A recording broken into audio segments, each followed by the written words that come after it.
10 லட்சம் பேர் வரையில இருப்பாங்க நீரிழிவு நோயால் பாதிக்கப்பட்டவங்க. எங்களுக்கு அவ்வளவா தெரியாது.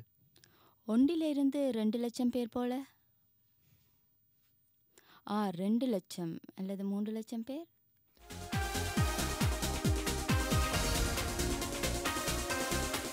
இருபதா? அல்ல, பெரிய தொகைதான். அவ்வளவு பேரா இருக்க வாய்ப்பில்லை. அவ்வளவு பேருன்றதை நினைச்சு பார்க்கவே 20 லட்சம். அப்பப்பா. யாருக்கு நீரிழிவு நோய் ஏற்படும்? வயது வந்தோருக்கா அல்லது செல்வந்தர்களுக்கு மட்டுமா? நாங்களும் அப்படித்தான் நினைத்திருந்தோம். இருப்பினும் உண்மை என்னவென்றால் நீரிழிவு நோய் இவன் அவன் என்ற பேதம் பார்ப்பதில்லை. தரபேதம், ஜாதி பேதம், வயது பேதம் என்று வேறு பிரிப்பதில்லை. அப்போ பலர் இதை ஜீன்களால் பரம்பரையாக ஏற்படும் நோய் என்கிறார்களே. உண்மைதான். ஜீன் என்பது கிரிக்கெட் பந்து போன்றது. துடுப்பாட்ட மட்டை இல்லை என்றால் விளையாட முடியாது அல்லவா?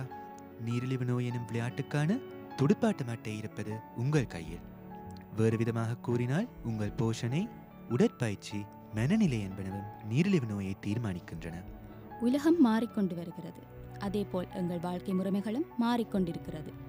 நாங்கள் நாகரிக வாழ்க்கை முறையை பற்றி கொண்டதிலிருந்து எம்மிடமிருந்த நல்ல உணவு பழக்க வழக்கங்கள் கை நழுவி செல்ல ஆரம்பித்தன.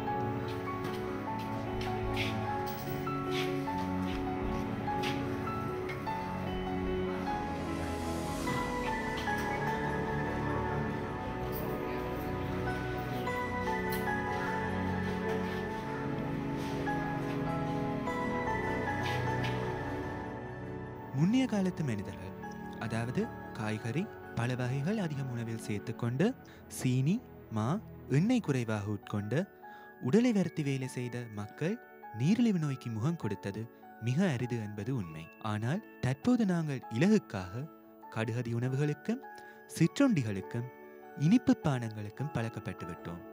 சுகாதாரம் மிக்க ஆரோக்கியமான வாழ்க்கைக்கும் உடற்பயிற்சிக்கும் செலவு செய்ய இக்காலத்தில் நேரமில்லாது போய்விட்டது.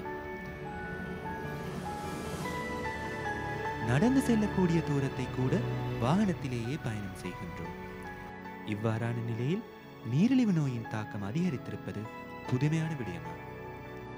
வைத்தியர்கள் கண்டுபிடித்திருப்பதும் இதையேதான். வாழ்க்கை சக்கரத்தை பற்றி நீங்கள் கேள்விப்பட்டிருக்கிறீர்களா?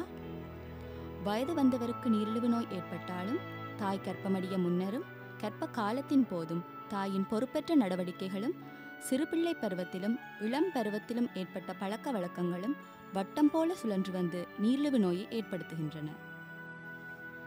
ஆதலால் நீரிழிவு நோயிலிருந்து தப்புவதற்கான சாவி உங்கள் கையில் தான் இருக்கின்றது என்பதை இப்போதிலிருந்து நினைவில் கொள்வோம்.